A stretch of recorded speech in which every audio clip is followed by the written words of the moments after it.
రషిద్ గారు, ఓవరాల్గా ఈ సంవత్సరం మనకి వర్షపాతం ఎలా ఉంటుంది, ప్రకృతి వైపరీత్యాలు లాంటివి ఏమన్నా ఈ సంవత్సరం మనం ఎక్స్పెక్ట్ చేయొచ్చా?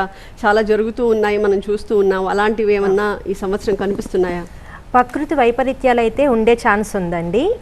శని ఇప్పుడు ముఖ్యంగా మీనరాశిలో సంచారం చేస్తున్నారు, ఉత్తర భాద్రపద నక్షత్రంలో.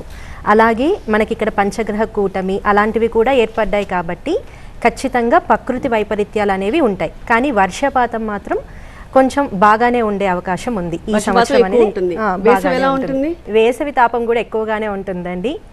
అది ఈ సంవత్సరం అంతా కూడా పెరుగుతూనే ఉంటుంది కానీ తగ్గేదైతే ఉండదు. అలాగే భూకంపాలు, తుఫాన్లు ఈ సంవత్సరం సెప్టెంబర్ తుఫాన్లు భూకంపాలు ఉంటాయి. అలాగే పంటలకి కొంత నష్టము జరుగుతుంది. పశుపక్షాదుల ప్రాంతాల్లో లేదు, మన కుజుడు పాలిచ్చేటువంటి ప్రాంతమైనటువంటి సౌత్ లో అవుతుంది. అంటే మనకి సౌత్ ఈస్ట్ కావటం ఆంధ్రప్రదేశ్, మెయిన్గా తమిళనాడు మరియు అదేవిధంగా కర్ణాటక ప్రాంతాల్లో. మళ్ళీ ఈసారి కూడా వచ్చేటప్పటికి 2024లో జరిగినటువంటి కొన్ని ప్రమాదాలు జరగడానికి ఆస్కారం ఎక్కువగా ఉంది.